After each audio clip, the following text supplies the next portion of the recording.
rero nzi neza kugeresha ijambo muri aka kanya k'ijambo ngwino wikorere.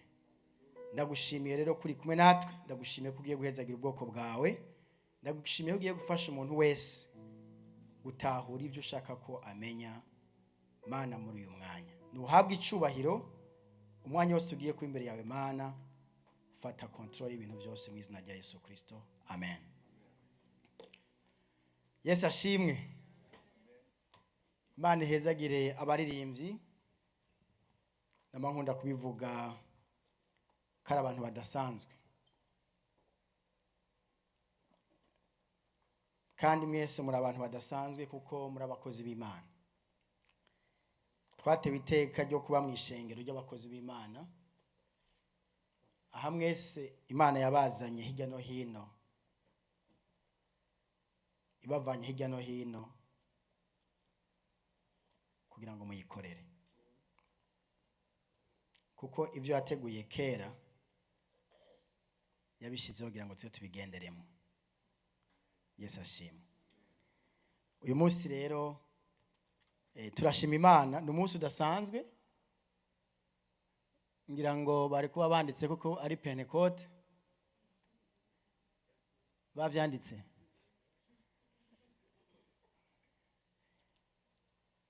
Aba Pentecoste ntibazi kari Pentecote, abanyamwuka. Yesu ashimwe. Ku munsi nk'uyu mu mateka y'isi hari cyabaye. Ku munsi nk'uyu aho hatari hake mu isi baribuka ko ari wo munsi umufasha, isi yaronse umufasha, abera baronse umufasha, abizeye baronse umufasha. Uyu munsi ni umunsi udasanzwe, kuko mu buzima bwawe bwose ubaho urakeneye umufasha.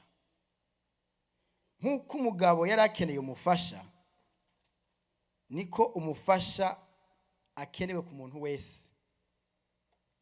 Yaba uri mwigisha, urakeneye umufasha ugufasha kubikora neza. Yaba uri perezida, urakeneye umufasha, atari wa mugore wawe, mugabo umwe agufasha kubikora neza, kuko izo ni inshingano. Waba uri pastori, urakeneye umufasha. Uwo si wa undi mwicaranye pastor, oya ujya gufasha ahandi, mugabo hari umufasha ukeneye kubwa kino gikorwa. Mukozi w'Imana uri hano ukeneye umufasha, mu Kristo ukeneye umufasha. Udafise umufasha bizokugora. Imana ishimire ko yaturungikiye umufasha. Haleluya. Dusome ijambo ry'Imana mu gitabo cy'Ibyakozwe n'Intumwa, igice cya mbere ku murongo wa 6 tugeze ku murongo w'8. Niyo majambo y'Imana zo kuganira ko uyu munsi. Amen. Wa musomyi adufasha adusomere uyu munsi n'amajambo makeya, si menshi.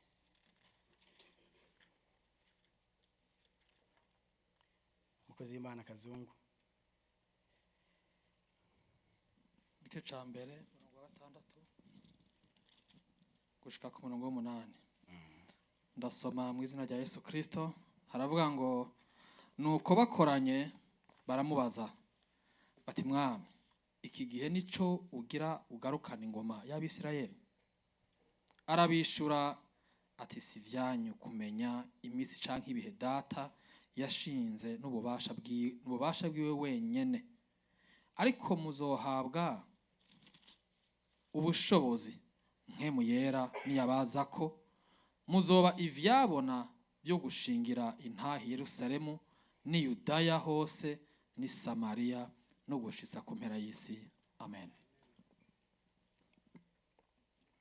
Amen.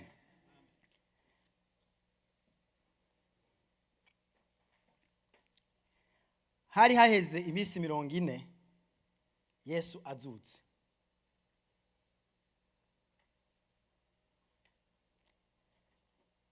Bari baramwihanganiye kumubaza ibibazo bimwe bimwe kuko ibibazo bikomeye bijanye no kuzuka kwiwe bari babimubajije kuko bari badawutinze ko yazutse. Mugabe ibyo amaze kuvyishura byose, ibyo kumubaza ibibazo bijanye no kuri we byari bihagaze. Uyu munsi baca bamubaza ikibazo kiraba kuri bo. Yesu ashimwe. Tugiye kuganira kuri aya majambo avuga ngo rwanira inyungu z'Imana. Yesu ashimwe cyane. Rwanira inyungu z'Imana. Rwanira inyungu z'Imana. Iryo niryo jambo tugiye kuganira kuri uyu munsi. Urwanire inyungu z'Imana.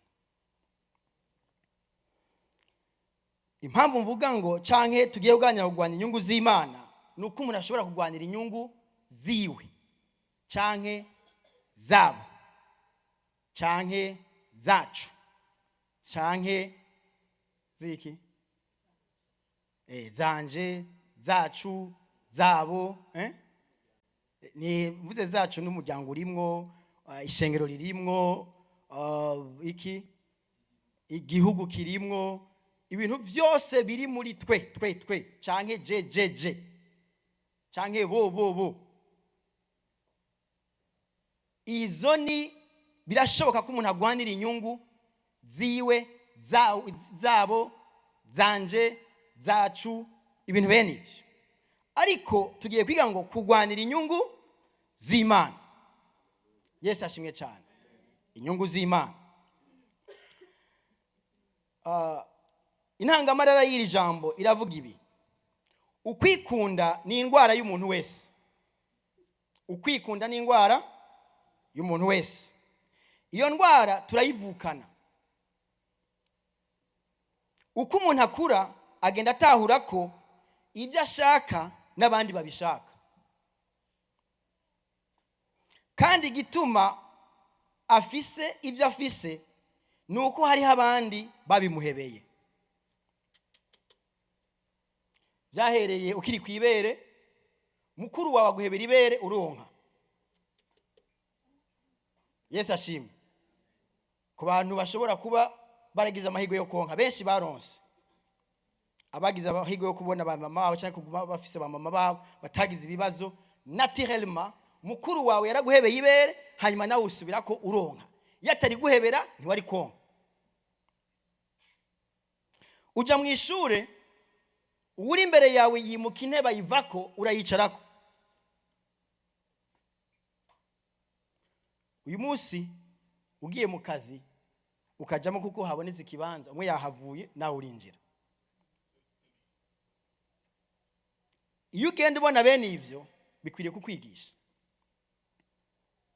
ko mwisi utari kamara atari we wenyene. Niwe ashaka kumira kubyo ufise nta terambere uzobona, kubera ko iterambere riva mu kuba urondera, mu kurondera bishasha, mu kwagura.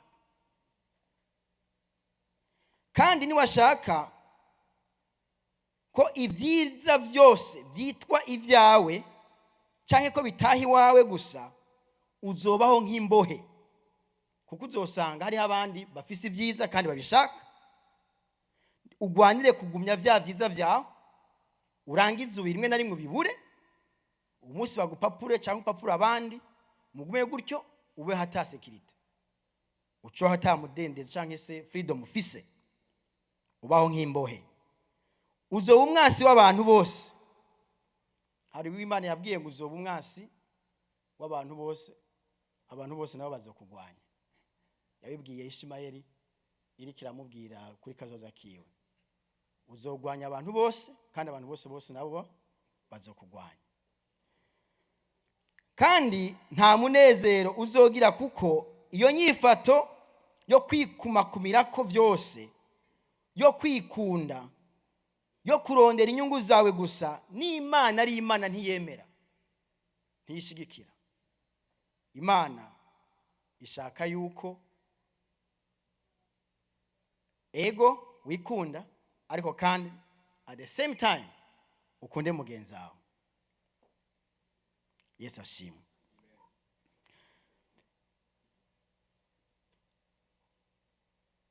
Iki gihe rero Yesu yaramaranye n'ababigishwa imyaka irenga 3 avugana nabo, akorana nabo, agendana nabo, abigisha, anasuzuma ibyo yabigishije ko bariko barabifata. Hanyuma ku munsi wa nyuma wo gusezera, wo kubasezera, wo kugenda batabizi kwagira agende, habonetse akumiza, akakara kumiza. Mu kugwanira inyungu z'Imana dufatiye ku majambo twasomye, hari ibintu bibiri tugiye kuganirako bikomeye cyane biva muri aya majambo. Ku murongo wa 6 twasomye ngo, nuko bakoranye baramubaza bati, mwami, iki gihe nico ugira ugarukane ubwami bwa Isirayeli? Iki gihe nico ugira ugarukane ubwami bwa Isirayeli? Muyandi majambo bariko baramubwira ngo, urabizi twebwe abanyisirayeli twaratuzwe bufuni na buhoro. Twebwe abanyisirayeli twarasezeraniwe kuganza amahanga. Twebwe abanyisirayeli twasezeraniwe kuba imitwe pana kuba imirizo. Baramubwira byose byinshi bari babifise mu mitima yabo nka fondation y'impamvu y'ingoma y'Abisirayeli. Baravuga ati, rero wewe uri Mesiya, nta kibazo dufise twebwe ko uri Mesiya, kandi Mesiya niwe azoza kutuzanira iyo ngoma, niwe azoduha iyo ngoma. Mesiya rero niwe uzodukura muri ubu bucakara bw'aba banyamahanga badutwaza igitugu. Kandi Mesiya ni wewe, nta wundi ni wewe, kuko kuzuka watubwiye twarabibonye, warapfuye urazuka. Ubu si bya bindi tubandi tunakoranye ugaca mu ruhome hugaye twagusanga uri kumwe natwe. Bisobanura ngo imbaraga ufise ubu si za zindi, zirarenze. Rero dusanzwe tubizi ko no ku mazi ugenderako ibyo abandi badakora wowe ubasha kubikora. Urashobora kuba Mesiya wacu, ntitubikekeranya, niwe Mesiya. None ga Mesiya, iki nico gihe ugiye kuzana ingoma yacu rero. Muyandi majambo ariko aramubwira ngo, kubera iki bisa nkaho umenga nturi kurabibona? Why do you delay? Uracari inziki? Igihe cy'ingoma ni iki? Rabi ibintu byose nk'ibimenyetso. Bari bameze nk'abariko baramukebura. Ubwo ntiwibagiye, ubwo ntiwibagiye mission. Wabwiye abayuda, abafarisayo yuko ari wewe Mesiya, ariko ntibagutahuye, ntibakwemeye, kubera ko batabona ufise gahunda yo kubakura ko Baroma.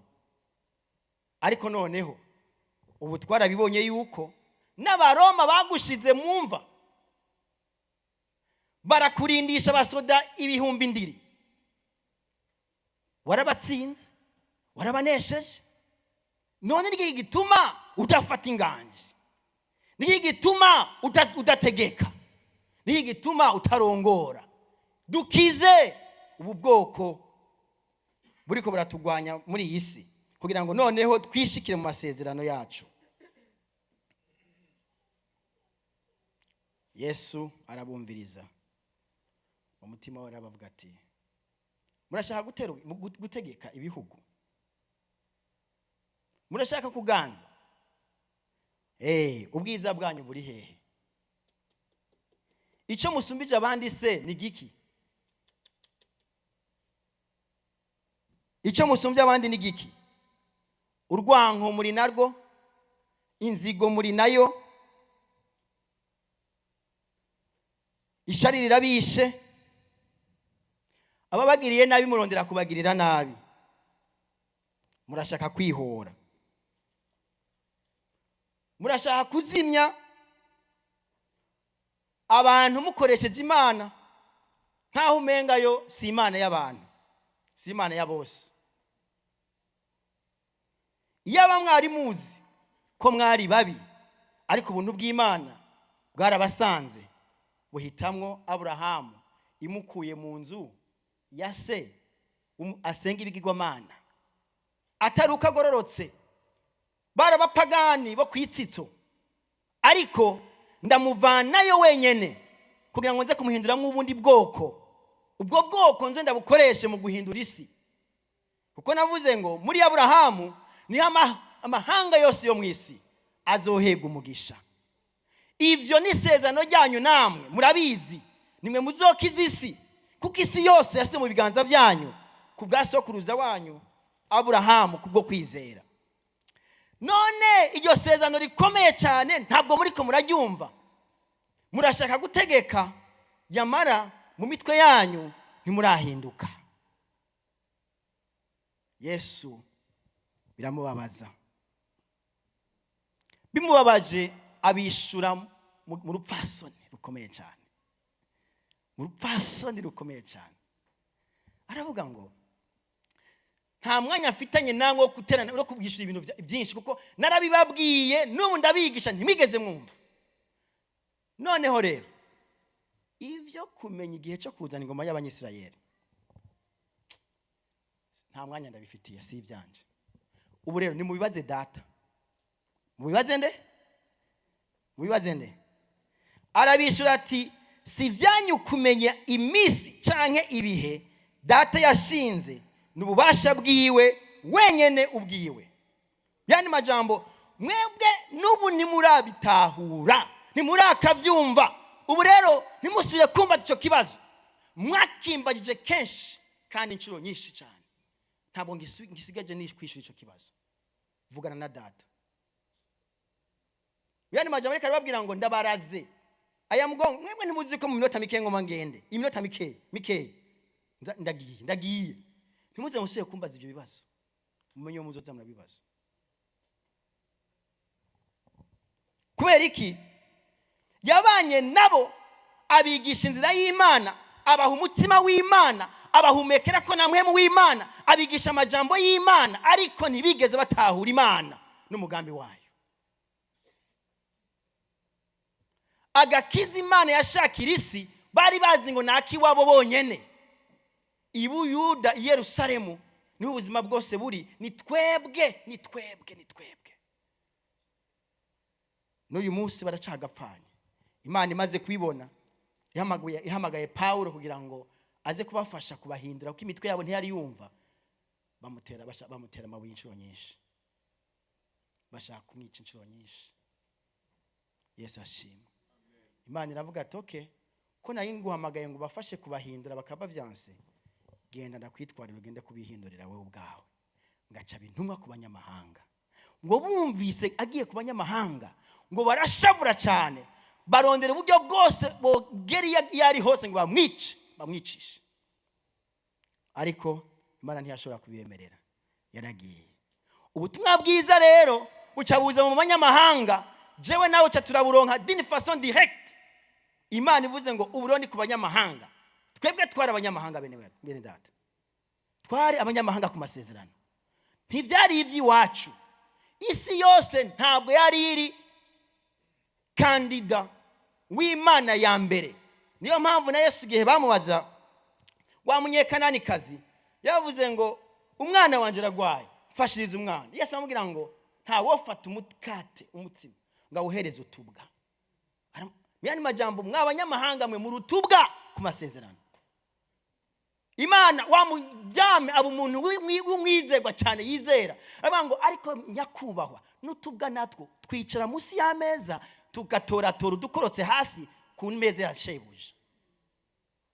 Yesu avyumvise avuga ngo kuva nabaho nta muntu ndabona afise ukwizera nk'uko mudame umwana wawe arakize. Yesu ashimwe cyane. Muyandi majambo nubwo mwasuzuguwe ariko murizera ko Imana namwe hanyuma y'abandi bose ishobora kubagirira neza. Uko niko Imana igenda yihishurira abantu bayo. None abayuda bagenda baza barahinda batahura bamenya ariko ntibabimenye neza. Kuko ikindi gihe Petero asanzwe ari karanakora igikorwa cy'Imana, Imana iramuhamagara ati erega hari abanyamahanga hano guma wirengagiza wari ukwiye kubabwira ubutumwa bwiza. Petero yaguma yumva kumenga sivyi wabo, ariko aravuga ati Imana ati ngibi iramuhiyerekwa, arabona ati bagurye tugese nigeze kujya ivyo n'ibyo abapagani by'abanyamahanga. Aravuga ati iby'Imana yejeje ntukabyite ibyanduye ibihumanye. Ariko Petero ntiyavyumva, ngagiye kubabwiriza ubutumwa ngo mpemu yera aramanuka, ngo buzura mpemu yera, ngo bavuga mu ndimi. Avuze ngo namba mpemu yera ashobora kuza ku banyamahanga, niki gituma ntashobora kubabatiza bano bantu? Bashokera mu mazi bose arababatiza. Abayuda babibonye bavuga ati Petero wasaze. Batangura kumuburanya ati umve, nimba namwe muhaga mugomba kwitambika muze mwitambike. Mpemu yera yoza muri bano bantu akavuga mu ndimi, hanyuma je nkabiki cyo kubabuza kubabatiza. Yesu ashimwe cyane. Haleluya. Acarabikora bagenda bigishwa buhoro. Bamwe barafata ariko abandi ntibigeze bafata. Abatafashe bahavuye bava mu gihugu kirugagwa kirafungwa. Imana irafunga Isirayeli irayisiba ku isi. Yesu ashimwe cyane. Base kugenda ni neza, ariko Imana yavuze ngo okay, ubu rero ngiye gufuta Isirayeli ku isi, irayifuta. Byagenze gute? Yesu arabivugishwa bwa mbere ngo abona abagore bagenda bamuririra, aravuga ngo abagore mwe b'i Yerusalemu mwiririre n'abana banyu.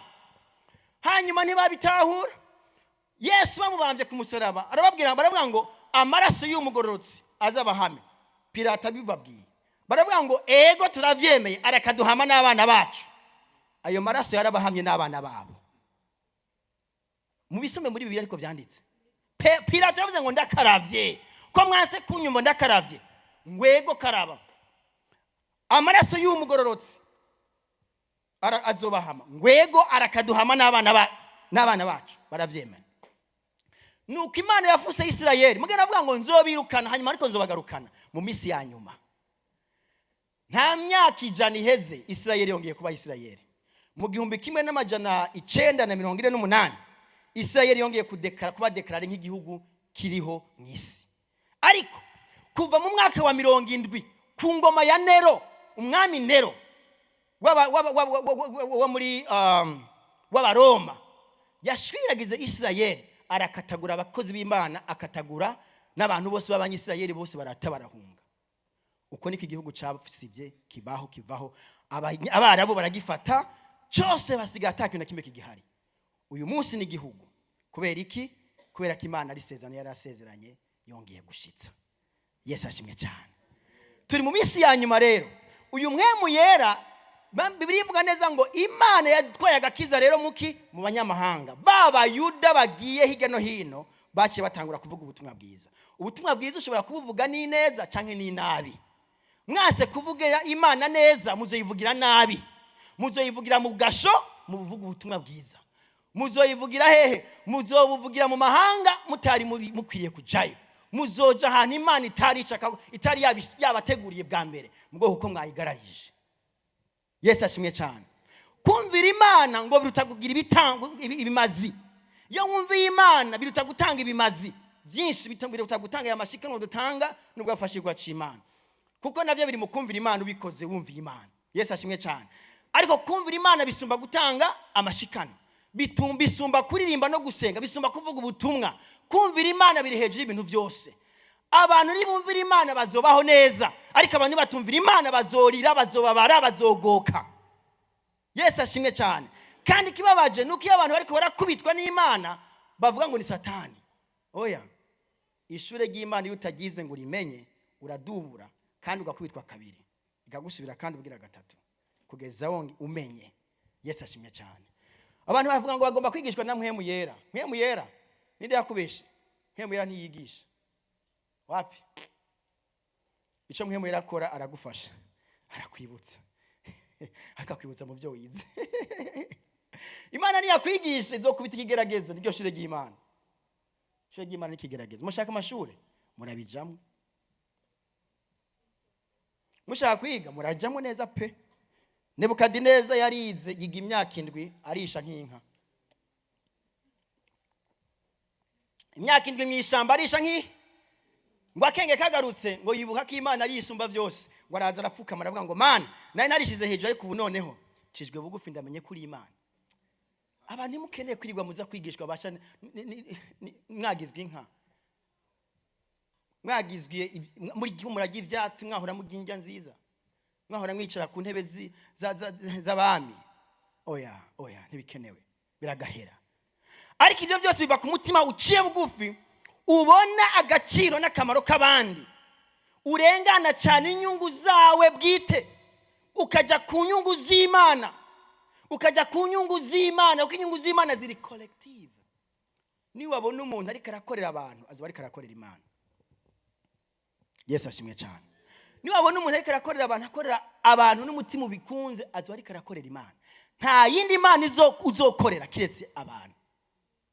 Ni wakorera abantu uzobukorera Imana. Yavuze ngo kandi uwunkorera. None ukorera Imana gute? Uwunkorera nzomuha icubahiro. Yesu ashimwe. Biva ku kuba twatahuye neza ingene bimeze. Yesu aravuga ati rero kubera ko mutaramenya kandi ko nayenzi ko ngiye, amen, hari byo mwaze gutahura. For now, right now, haguruka mugoma muce mugenda, genda Yerusalemu mu nzu y'Hanana mwiyugarane, mugumeyo murindire isezerano. Myandi majambo, isezerano mwebwe muri ko murandura, promesse yanyu, isezerano ryawe rishikirizwa mu gushitsa isezerano ry'Imana. Yo ni point ya mbere. Isezerano ryawe rizoshitswa mu gushitswa kw'isezerano ry'Imana. Ni washitsa isezerano ry'Imana uzoba uri kurashitsa isezerano ryawe. Myandi majambo, isezerano ry'Imana ni isezerano ry'abantu bose benshi, ariko isezerano ry'iwawe ni vya bindi Imana yagusezeraniye personnel. Nzoronka ibi, nzokugira iki, nzokoresha ibi, iyo ni isezerano personnel. Ariko isezerano ry'Imana ni abantu benshi cyane. Muri ibyo yagusezeraniye, ni washitsa ibyo by'abantu benshi, ni washitsa ibyo by'Imana, uzoba uri uregereza nawe kwinjira mu by'iwawe cyangwa uzoba unabirimo. Dukorera isezerano ryacu mu gukorera Imana, isezerano ry'Imana. Isezerano ry'Imana ni ry'abantu, ariko isezerano ry'iwawe kuko urarihahamiye cyane kurigeramo, uzorironkeshwa no gukorera neza isezerano ry'Imana. Kuko bashaka isezerano ryabo cyane bakibagira isezerano ry'abanyamahanga, nabo Imana yavuze toke rero genda hariya mu nzu yo hejuru, hari mwiyugarane aho murindire rero. Uwo wewe niyaza azogerageza azarabafasha basi. Jewe si narabigishije akazi kanje kariho kubigisha, ariko uyundi genda mu practice ibyo mwigishijwe, hanyuma ubona bazozaze arasunika akazi kiwe nabwo gusunika, naho kuvuga ati aho giye siho katira, aho giye ntukore ico kintu, ntukore katira, nico kintu azoza arakora. Mugabo ntazohangana, ntazonyinyurana nawe, ni wamunesha azokure kugenda. Yesu ashimwe. Nuko bimeze, ni gahoro gahoro. Baragenda, bahageze bariyugarana. Umunsi wa mbere ntaraza, umunsi wa kabiri ntaraza, umunsi wa gatatu ntaraza, umunsi wa kane ntaraza. Batazoza ryari noneho? Mugabo kuko yababwiye ati umve murindire. Bararindiriye muta, bararindiriye. Yesu ashimye cyane. Bararindiriye ngo ku munsi w'icumi, ari uwo munsi kwiza iminsi 50 agakiza kabonetse mu isi, aricyo gituma bita Pentecost. Iriya Pent no kuvuga 5 Pentecost no kuvuga iminsi 50 ishize nk'emu yararamanuka. Aje icyo yakoze murakizi, ngo bose bari aho barindiriye bagirwe ko ikimenyetso cya mpwemu yera, indimi z'imiriro. Imana reka avuga ati mugiye gushinga intahe rero, ndabagize imiriro, ndabagize imiriro. Abamarayika bagize iki? Imiyaga. Abamarayika bagize iki? Imiyaga. Ariko twebwe tugize iki? Imbeya z'umuriro. Umuntu yose afise mpwemu yera afise urubeya rw'umuriro muri we. N'urubeya rw'umuriro ruraturira rugatongora, rutongora Satani, rutongora abantu. Yesu ashimwe cyane. Niwaturira uturira abadayimoni bazohunga, ariko ntuzuturira abantu. Mpwemu yera ntaturira abantu. Wapi? Niwakoresha mpwemu yera mu guturira abantu ntazokora, azogutwenga gusa. Azovuga ati mwana wanje ukwiye kusubira kwiga, ntiwari bwamenye neza, subira mu ishuri. Yesu ashimwe. Imbeya z'umuriro. Ngo ako kanya uwo munsi pastor yabivuze, 3,000 birakizwa. Ibyo 3,000 n'abantu bavuye mu isi yose. Reka tubisome twumve. Ngo babonye bande?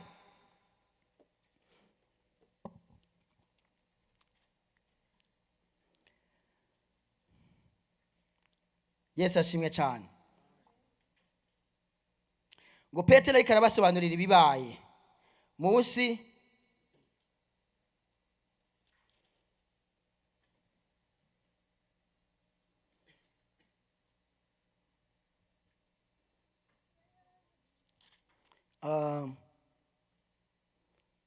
ni ibyakozwe n'intumwa igice nibaza kari igice cya 2 ku murongo wa 6 umanutse.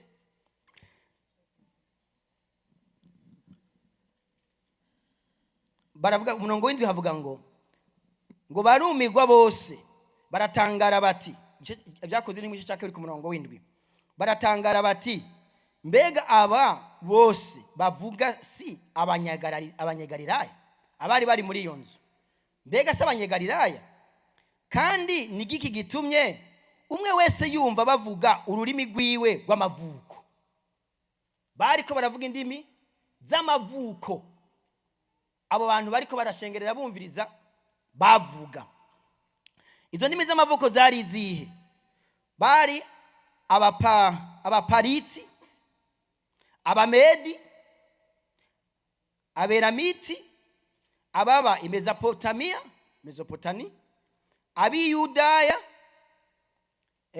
ikapodokia, abiponto, abo muri Aziya, mumba tugeze no muri Aziya, abifurugiya ahari hejuru mu Bufaransa gatoya huyu munsi, abipamfiliya hafi yo muri Filipiya, muri Egiputa murumva ko Afrika nayo yagezemwo, twayigezemwo, mu ntara za Libiya zihereranye n'Isirene, abi Roma murumva ko n'abaroma barimwo bagerereye ino, abayuda bamwe n'abatoye idini yabo, abakereti n'abarabu bari barimwo.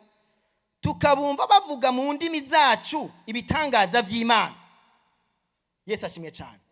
Bavuga mu ndimi ziriko ziravugwa mu isi, abantu bashobora kwidentifya nazo. Zari indimi zihari zivugwa. Izo nizo bumvise bavuga. Ntabwo yari bakarakarasa, ntabwo zari izo. Wari ururimi uvuga ati je suis ici, umuntu akumva ati ni Gifaransa je suis ici, Yesu ashimwe cyane. Umuntu avuga je suis ici, abizi je suis ici, icyo bisobanura yaramenya ati je suis ici. Usiketi hapo pastor. Ikiswahili kiravuzwe usiketi hapo. Anavyumva ati usiketi hapo. Uwumva igiswahili acavyumva. Yesu ashimwe cyane. Nta mwenje kwigisha indimi kuko naziga navuze za rabasha zirabaho. Ariko izo nazo zifise ngene ico uko zirafise nuze speciality yazo.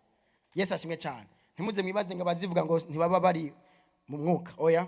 Ahubwo nuko ico nikindi cigisho. Yesu ashimwe. Sasa baravyumva babivuga. Baravuga ati niko ngo byashaka gusobanura isi yose irahari. Abantu bose bo mu isi barahari.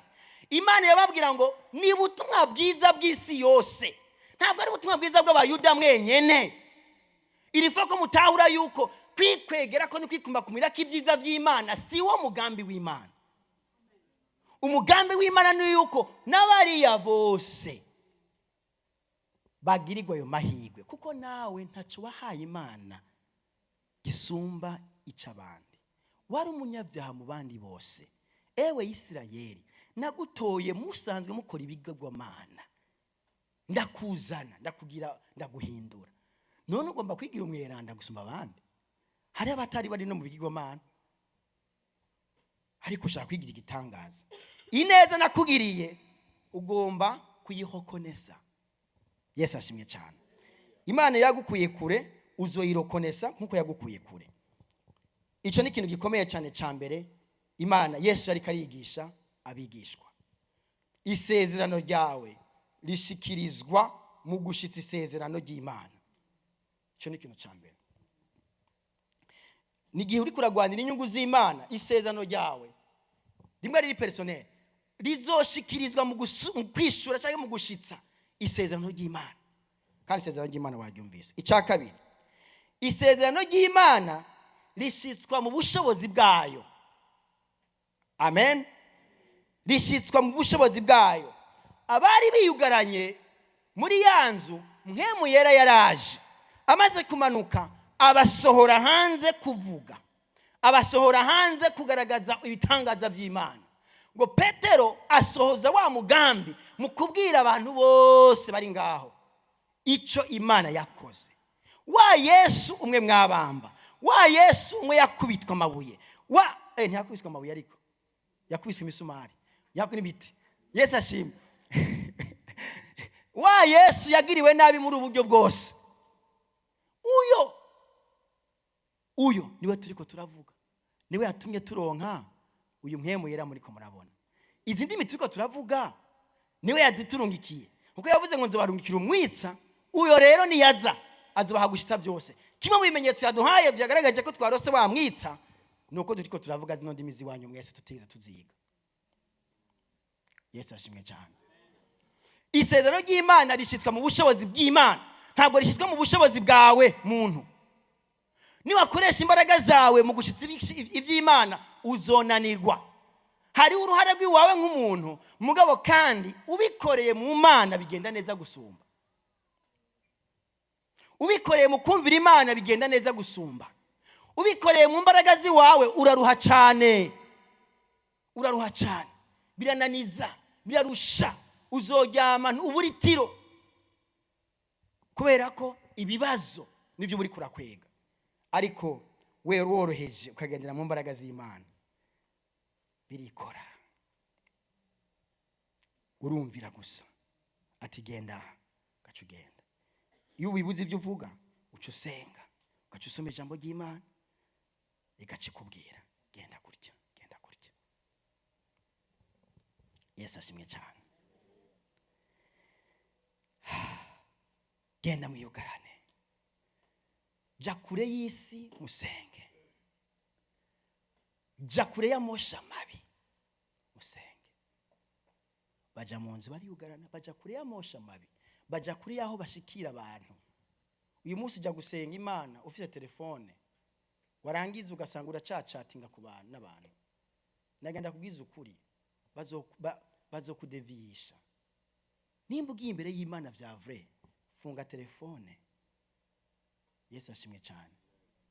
Peut-être kuko ibihe byahindutse, uvuga ati isaha ya recreation yanjye ni 15 minutes, kugira nze kumva ikintu kiri special, namba ari madame, namba ari umugabo, namba ari kiki cyabaye, menye ibyo ari byo. 15 minutes ariko mfunge. Ariko nabishoboye wofunga yose ntusubire no kwifungura.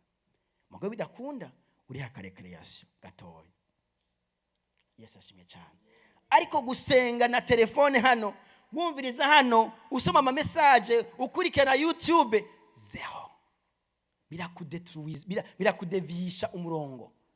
Ushaka kumviriza Imana, iyugarane kure y'amajwi y'abantu, kure y'ivyo ya influence z'ikintu cyose. Wumviriza Imana. Imana izokubwira ibitavangiye, izokubwira ivy'ukuri, uzosuzuma impwemu uzimenye, iziyorobe kuzozimenya, kubera kuri kumwe n'Imana ngo uri n'imwemu y'Imana asesa byose, ariko nta na kimwe kimusesa.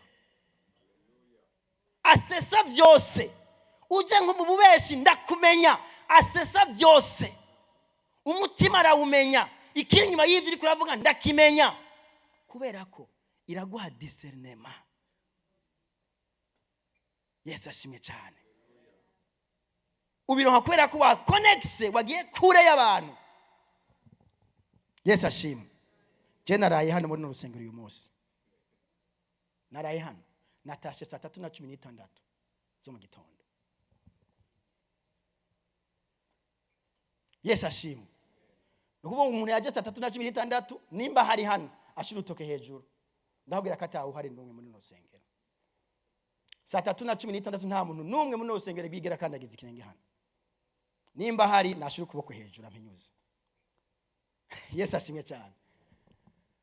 Rero nagamara nkubwire ngo kumviriza Imana birakomeye cyane gusumba kumviriza abantu. Nivyo bizoguha imbaraga zo kumenya icyo uvuga, icyo ukora igihe cyose hageze. Yesu ashimwe.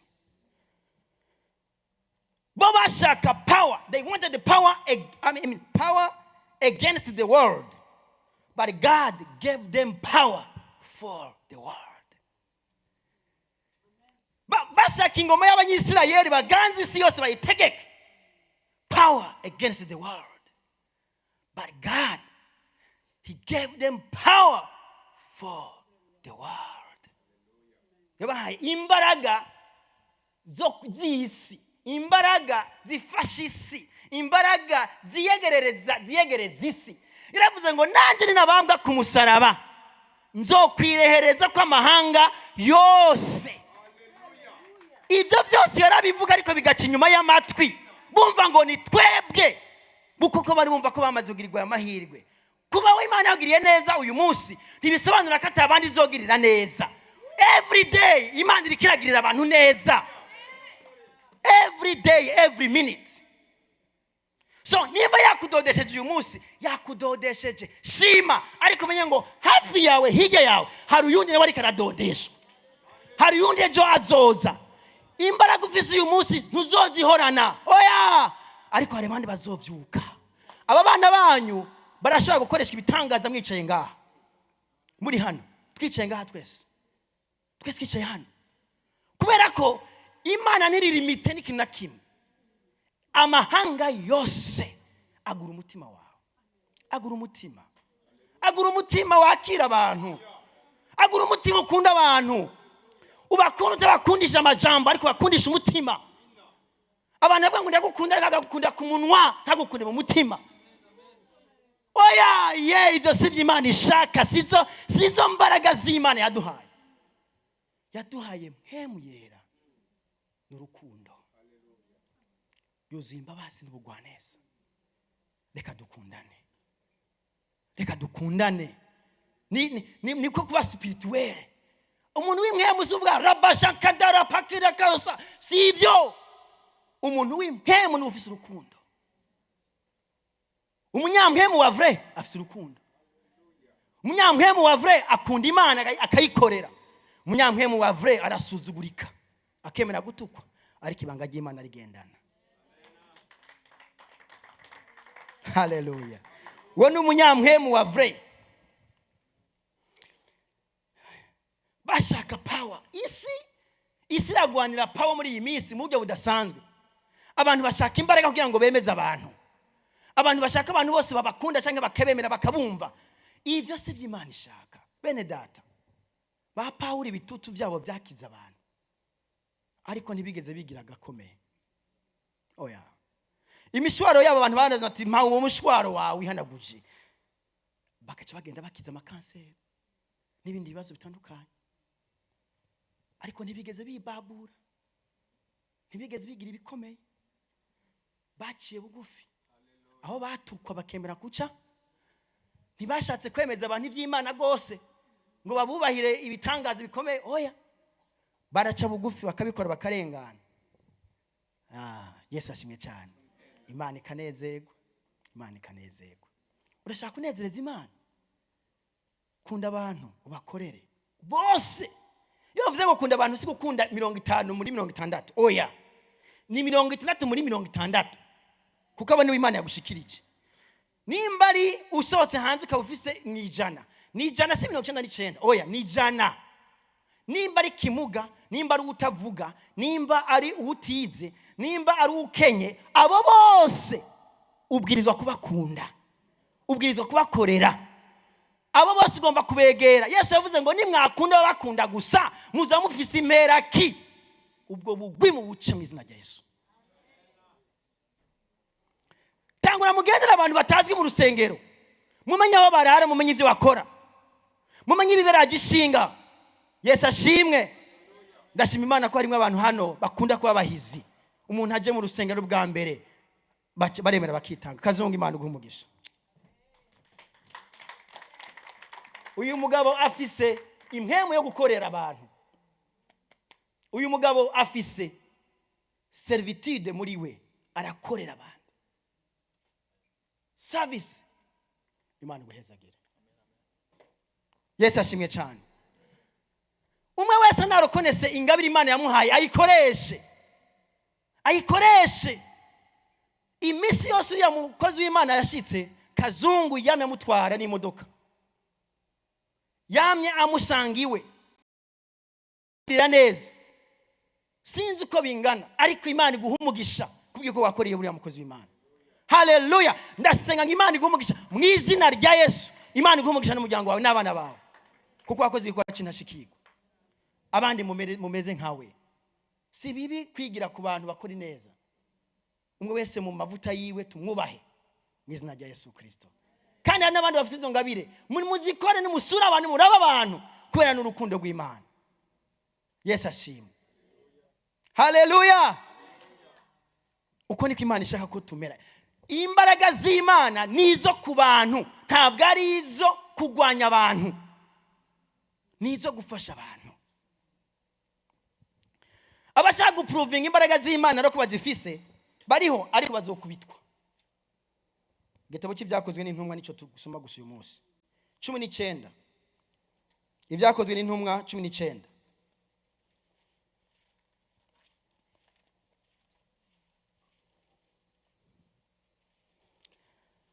Ibyakozwe n'intumwa 19.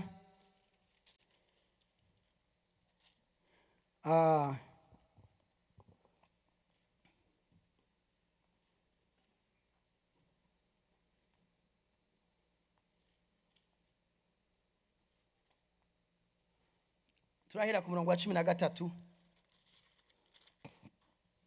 Dusomere mukozi w'Imana.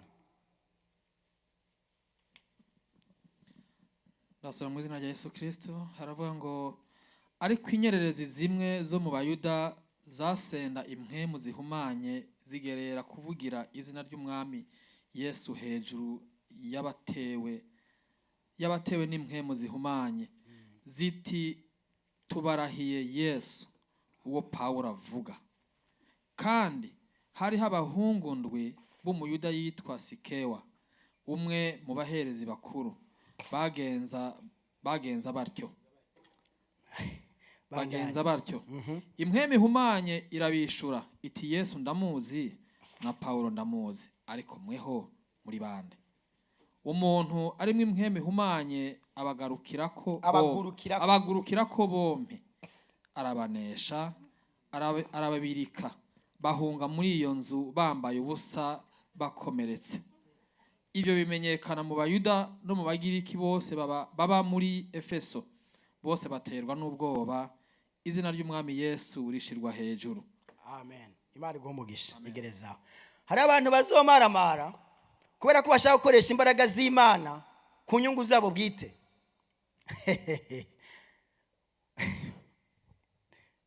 Haleluya. Ngo abo basore barindwi baraba umuherezi mukuru. Abana ba pastori turakomerewe. Nandi mwana mu pastori. Pastori yagereranywa umuherezi yagereranywa na pastori w'iki gihe. Yagereranywa na bishop, yagereranywa na apotre, yagereranywa murumva yagereranywa n'uwo nabo abantu bari bitangaza mu rusengero. Abahungu biwe rero babona Paulo yigisha ubutumwa bwiza, imishwaro yiwe iri kirakiza abantu, ibitutu vyiwe biriko birakora ibitangaza.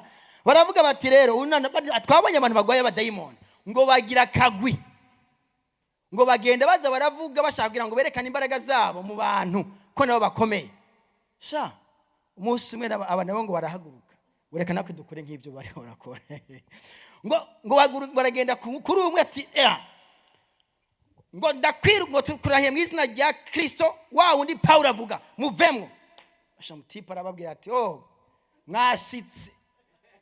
mwashitse reka ronda babaza ibibazo. Paulo ndamuzi na Yesu avugira ndamuzi, ariko se wewe mwebwe muri bande? Mwebwe muri bande? Muri bande? Yesu yavuze ngo muzosenda abadayimoni mu izina ryande. Yesu ugira ngo usende abadayimoni mu izina ryiwe utegereza kuba warahawe izina ryiwe. Abatipe ntibari barahawe izina rya Yesu, ntibari bazi na Yesu neza wariwe, kuko Paulo bari bazi ko Paulo yahoze ari umwigisha w'ivyanditswe nyene wo ngaho, mugo ntibari bazi aho Paulo yahuriye na Yesu. Paulo yahuye na Yesu, Yesu ntiyamujanye mu rusengero, yaciye amujana kumwigisha.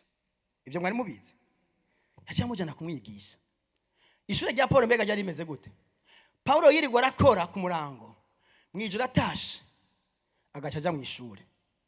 Yararyama agasinzira. Yesu yavuga ati okay, sinzokubuza gusinzira, uzosinzira, ariko mwitiro ryawe je nzokwiyizira every day, every night. Imyaka 3 yigisha intumwa, niyo myaka 3 Yesu yafashe yigisha nde? Paulo. Every day Paulo yariryamira ku gitanda, Yesu agacaza mwijoro, agajaja kuri tableau, akamera nko ari kuri tableau. Chapitre ya mbere y'agakiza ibyo nigishije 1 watawiye Paulo ego hajya asobanurira, agaca musobanurira njori gahera akavyuka akagenda mu kazi kiwe ka buri munsi. Ku mugoroba yagaruka kandi bihagenda kwa kundi, every day for 3 years. Ngibaza ngo ndiko ndabikura mu mutwe, navuze ngo nivyakuze nimwe gusa, reka dusome n'abagalatiya kugira ngo bibone kari byo.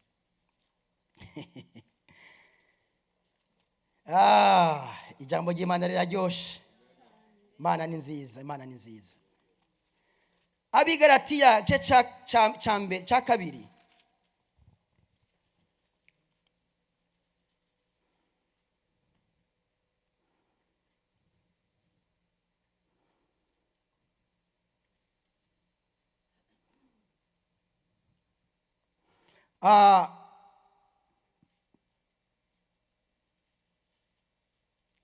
Uhereye ku murongo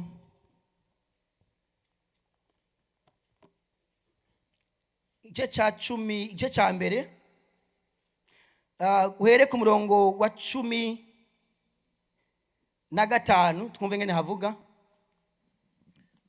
Abigalatiya igice cya mbere kuva kuri 15 haravuga ngo ariko aho bihimbariye Imana yandobanuye nkiri mu nda ya mama, ikampamagara kubw'ubuntu bwayo guhishurira umutima wanje umwana wayo, ngo mvuge ubutumwa bwiwe bwiza mu banyamahanga. Ako kanya sinagishije inama abafise inyama n'amaraso, kandi sinaduze Yerusalemu kuba ntanguriye kuba intumwa, ariko nagiye muri Arabiya, kandi hanyuma nsubira i Damasiko. Maze imyaka 3 ishize nduga Yerusalemu kwibonanira na Kefa, mara iwe imisi 15. Ariko mu zindi ntumwa nta wundi nabonye atari Yakobo mwene nyina w'umwami Yesu. Kuvyo mbandikiye, ehe ndi imbere y'Imana simbesha. Maze nja mu ntara z'i Siriya ni Kilikiya. Abo mu mashengero y'Iyudaya yo muri Kristo ntibari bwankubite ijisho, ariko bumva gusa abamvuga batumwe yahora aduhiga mbere. Ubu asigaye yamamaza ibyizerwa yatikiza kera, nuko bahimbaza Imana ku bwanje. Igice cya kabiri uhere ku murongo wa mbere naho bandanye. maze hahise imyaka 14 nongera kudugana na Barunaba kandi na Tito ndamujana, kandi naduzeyo kubwo guhishurirwa mbashira imbere ubutumwa bwiza mvuga mu banyamahanga, ariko mbushira imbere y'abashimwa twiherereye, ngo sinirukire ubusa canke simbe narirukiye ubusa. Ariko na Tito twari kumwe ntiyagoberewe ngo akebwe, naho yari umugiriki, kandi arico coshimishije abigira bene data banyegetejwe mu ishengero, binjiye mu mpisho ngo batate ukwidegembya kwacu dufise muri Kristo Yesu, kugira ngo badushire mu buja. Igerezaho. Yesu ashimwe cyane. Muri cya gice cya mbere, iyo imyaka 3 iheze, niho yavuye muri Arabiya, aho yahora yigishirizwa na Yesu. Aragira gute? Akaja kubaraba i Yerusalemu kugira ngo ababwire iby'ubutumwa bwiza Imana yamuhaye. Hanyuma ngatwara ya message amazi imyaka 3 yigishwa, ayishira imbere yande ya Kefa. Kefa ni Petero. Petero ayimushikirije nk'umwe yari yarahawe uburenganzira bwo kumurongozi wa mbere w'ishengero. Barasesa ubwo butumwa bwiza, barakonfirma yuko ari ubutumwa bwiza bwa Kristo. Paulo acahabwa uburenganzira bwo kuja kwigisha. Yesu ashimwe. Mpemu yera akaza kwigisha sakiwe. Yesu niwe mwigisha. Mu mazina ya Yesu bamwita ngo ni Rabbi, mwigisha. Mwigisha rero arakora akazi kiyo ko kwigisha. Yigisha Paulo. Paulo aja mu kazi. Aba bahungu rero ndwi ba Kefa bo bibagije ngo birasanzwe. Bafati imbaraga za mpemu yera ngo barazifise, baragenda batangura kwirukana abadayimoni, barabakubita, barabatabagura. Kuko ntibari ko barabikora ku nyungu z'Imana, bashaka kwihimbaza, bwari ubwibone. Paulo arabikora, natwe twobikora. Ibyo Paulo akora natwe twobikora. Erega si wenyene hajya bujya, si wenyene hajya avugishwa n'Imana gusa, si wenyene akoreshwa n'ibitangaza. Erega natwe bitwobikora. Baragutabagura. Ikindi bari ko bari imitatinga. They wanted to imitate instead of being mentored. Paulo yo bamwegera ati twigishe nkuko yari karigisha Timoteyo hamwe na Tito badusomeye. Bari karategura, yari karabategura. Nabo iyo bashaka bari gutegurwa, iyo bamwegera bari gutegurwa, kuko ntiyarobanura ku butoni. Ariko ntibashatse gutegurwa, bashatse kudemonstra ko they have it too. Ariko se mwabikuye he? Ninde yabigishije? Mwabivanye? Yesu ashimwe. Ngo uwo mwanya barabatabagura, bagenda bamaramana. Nubwo bari abana b'abaherezi, ntabwo ari byabo, ariko ni iby'Imana. Abakino gihe bashaka power, ariko ntibashaka kwigishwa. Kubigishwa ba Yesu ba mbere, mpemu yera yatanzwe bahejeje kwigishwa. Ariko muri iki gihe turimo, mpemu yera atangwa imbere yuko twigishwa. Uyu munsi urakizwa, hanyuma ukaba wakiriye nde? Mpemu yera agenda abana nawe kumugabo. Muri burya butumwa wakiriye harimo mpemu yera. Urabwakira Yesu, ukaba wakiriye mpemu yera muri wewe. Uwo munsi mpemu yera abari muri wewe abashobora gutangura gukora. Yesu ashimwe. Ariko mwibuke Yesu yavuze ngo Matayo 28 ku murongo wa 18 na 19, naho basha bwose mu ijuru no mu isi, nuko nimugende mu mahanga yose, muhindure abaremwe bose, mubwire abatemwe bose ubutumwa bwiza, mubahindure abigishwa banje, mubabatiza mu izina rya Data n'irya Mpemu yera, n'iry'Umwana n'irya Mpemu yera. Hanyuma mugire gute? Mubigishe kwitondera ibyo nabageze, ibyo byagezwe byose. So ni kuvuga ngo kwigishwa biza ubwa nyuma yo kwakira mpemu. Yesu ashimwe cyane. Ikibazo duhura nacyo muri kino gihe cya none, kigihe cya mpemu yera, nuko abantu bumva ko bafise mpemu yera, bafise ingabire z'Imana, baca biruka mu gutangura gukora kandi batarigishwa. Aho hantu niho hari kibazo gikomeye cyane cy'ishengero. Yesu yavuze ngo mumaze kwakira mukabatizwa, hari urugendo rwo kugira ngo batizwe. hari ibisaba kugira ngo ubatizwe. Uwo munsi nyene nubwo wabatizwa nta kibazo, mugo bagomba kukwigisha. Kwigishwa ni ikintu ugomba kubamwo, wavyemera wavyanka. Nta mana igomba gukorana nawe neza igihe utari kurigishwa.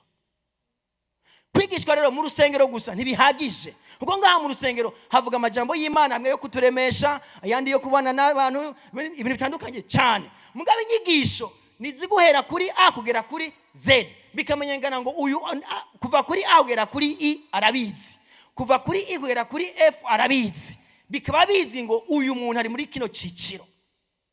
Ibi wo bikora. Abakera rero bategurwa muri ubwo buryo. Imana mpemu yari iri muri bo ikabakoresha ibitangaza bitavangiye. Yesu ashimwe cyane.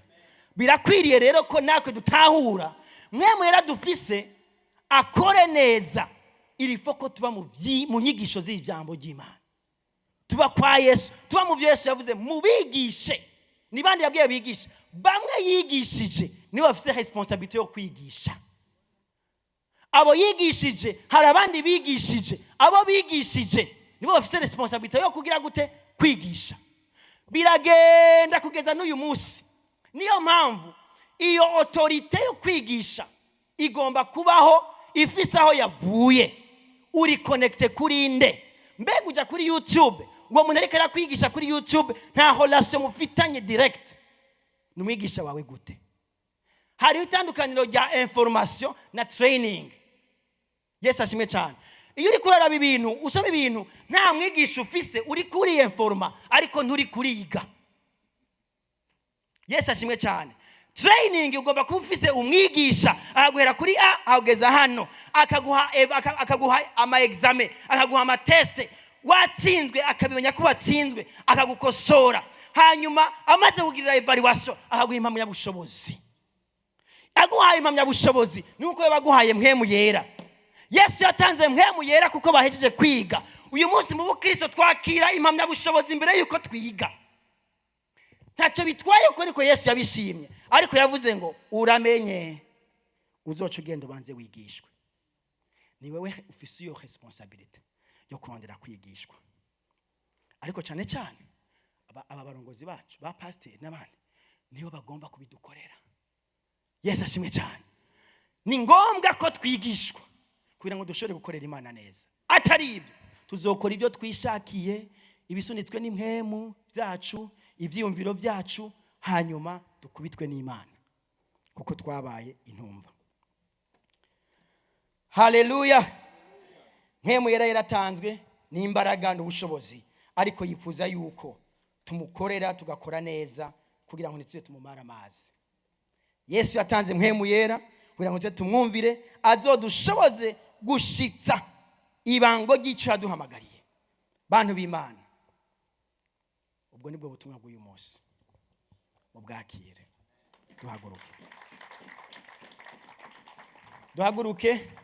Duhaguruke dusenge, munyihanganire.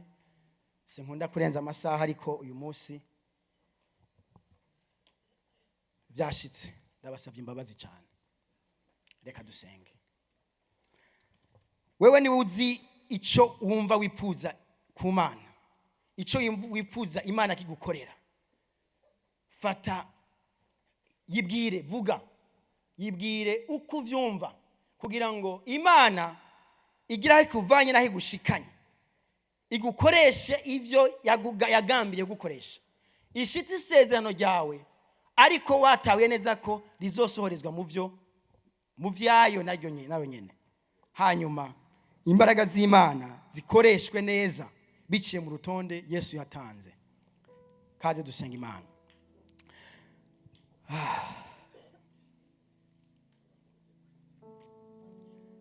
Mpemu yera manuka manuka, mpemu yera manuka manuka, mpemu yera manuka manuka, imitima yachikire. Mpemu yera manuka manuka, mpemu yera manuka manuka, mpemu yera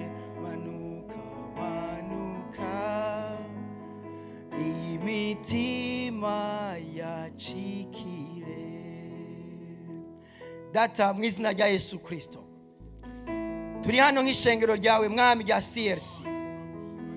Wararihamagaye urifitiye umugambi mwiza, umugambi wo gushitsa igikorwa cawe, umugambi wo gukurikiza ivyo wadugeze muri iyi si, umugambi waduhamagariye. Turi hano kuri uyu munsi twibuka ukuzuzwa kwa mpwemu yera kw'ishengero, uko ishengero rya mbere ryakiriye imbaraga zibabashisha gushinga intahe, uko ishengero rya mbere ryakiriye rigakorera muri mpwemu ivyo wabageze Mana. Turi hano mwami nk'ishengero rya CRC, turiko mwami turagendera muri ubwo butumwa nk'ishengero lokale ryo muri Arizona. Mu izina rya Yesu Kristo ndakwinginga kugira ngo umuntu wese ari muri no shengero reka yakire gutamira kwa mpwemu wawe, gutamira kw'ijambo ryawe, gutamira k'ububasha bwawe, gukora kw'ububasha bwawe neza, kugendera mu Mana neza, gukoreshwa n'Imana ivyo wagambiriye kuri twebwe. Mwami Yesu, ni wewe mmetre w'ishengero, ni wewe mwigisha mukuru. Ngwino utwigishe, ngwino udutegurire seance, ngwino uducire inzira, ngwino uduhabigisha, ngwino udukoreshe, ngwino ugendane n'ishengero ryawe, ngwino wiyerekane Mana muri CRC, kugira ngo umuntu wese mwami yakire mpwemu, akorere muri mpwemu, adafise ugucika intege, adafise ubwoba, ariko afise gushira amanga kuko ahagaze mu kuri kw'ijambo ryawe. Tanga gushira amanga mu ishengero, tanga mwami gukorera mu rusengero mu buryo budasanzwe. Izi ngabire reka zize zikore mu izina rya Yesu mwami, zikorere mu kumenya no kugendana n'Imana neza, zikorere mu mutima w'urukundo, zikorere mu ubumwe bw'ishengero mu izina rya Yesu. Ndasengera mwami ubumwe bwa CRC kugira ngo wongere kunga CRC ku mugozi umwe w'urukundo, umugozi w'urukundo mu izina rya Yesu. Yaba CRC mwami lokale hano na CRC yo ku murongo, turayisengera mu izina rya Yesu kugira ngo ubwo bubasha bwawe burushirize gutuzinga twese ku mugozi umwe, utubohe twese ku mugozi wawe w'urukundo. Dukundane, twambara imbaraga z'Imana, tugendere mu Mana, ukwishira hejuru n'ubwibone bwacu bikugweho bisubire hasi mu izina rya Yesu. Yesu ushigwe hejuru, ushigwe hejuru mwami mu rusengero, ushigwe hejuru mu mitima yacu, ushigwe hejuru mwami Mana mu barongozi, ushigwe hejuru mu bakristo, ushigwe hejuru mu baririmbyi, ushigwe hejuru mu madepartema yose mwami ya no shengero, ushigwe hejuru. Utugambi n'uduplane tw'abantu ndadusambura twose mu izina rya Yesu.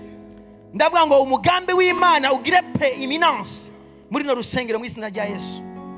Umugambi wawe nugire preeminence, umugambi wawe nugire control y'ibintu byose. Uganze kandi utegeke, uyobore kandi wewe wenyene udukoresha ibyo ushaka. Umuntu wese mushire kuri poste akwiriye kubako, kandi uyimurindireko, uyimukomerezeko. Ingo zacu ni wewe mushibamyi, dushibamire, turindire ingo, turindire abana, turindire imiryango, turinde twese, tugirire neza. Hari amastrago turiko turacamo nk'ishengero, amastrago ya finance. Turasengera finance z'urushengero, turasengera finance z'imiryango kugira ngo uzibohore. Izo nazo ni imbaraga zibasha gukora umurimo wawe neza. Yesu, turasenga kugira ngo utugirire neza no mu rugo ruhande. Girira neza ishengero mu kuzura amavaleur y'Imana, mu kuzura imbuto zawe mu izina rya Yesu, kugira ngo twoye kuberanira ibitsitaza, ariko twambare imbaraga z'Imana, kwihangana, kwihanganirana, gukundana, kwemerana. Ibyo byose biturange mu izina rya Yesu. Kura uburyarya muri twebwe, utwambika imbaraga z'ukuri mu izina rya Yesu. Uhoraho nk'ishengero ryose turakwinginze, wewe wewe uganze. Uyu munsi wamanutse, turibuka ko wamanutse, none uri muri twebwe. Ibikuzi biragukorera muri twebwe, ndavyirukana mu izina rya Yesu mu muntu wese. Kubw'ububasha bwawe ndategeka ngo Satani ahunge mu izina rya Yesu. Abadayimoni bahunge, imigambi ya Satani muri rusengero ndayirukana mu izina rya Yesu Kristo. Ndatura imbaraga z'Imana n'imigambi y'Imana. Ikinyoma kiva kuri Satani ndagitesheje agaciro mu izina rya Yesu. Kidagisubira kuganza, kidagisubira gutegeka. Umuntu wese ndamubohora. Ikimuboshe nikimurekure mu izina rya Yesu Kristo. Abantu bawe nibabohoke mu mitima, tubohoke mu mitima, twaguke mu mitima, twaguke mu buzima, twaguke mwami mu bikorwa. Ibikorwa byawe byaguke mu izina rya Yesu. Wagura abakozi bawe, ubagure, ubakomeze, ubateze imbere, ubagure mwami. Wagura abakozi. Turasenga ngo muri CLC wongere kuzana abandi bakozi benshi babashe kugukorera kubwo murimo wawe, ariko ushigikire nabo watoranije kugira ngo bahagararire umurimo wawe neza. Ndagushimiye ko wumvise ibi, kutugiriye neza. Ndagushimiye ko abagwayi bakijije. Ndagushimiye ko abafise ibibazo byishuye. Ndagushimiye ko ugiriye neza ishengero ryawe mwana. Reka ubugombe bwawe buganze muri iri shengero ubu n'ibihe bitazoshira mu izina rya Kristo Yesu. Amen.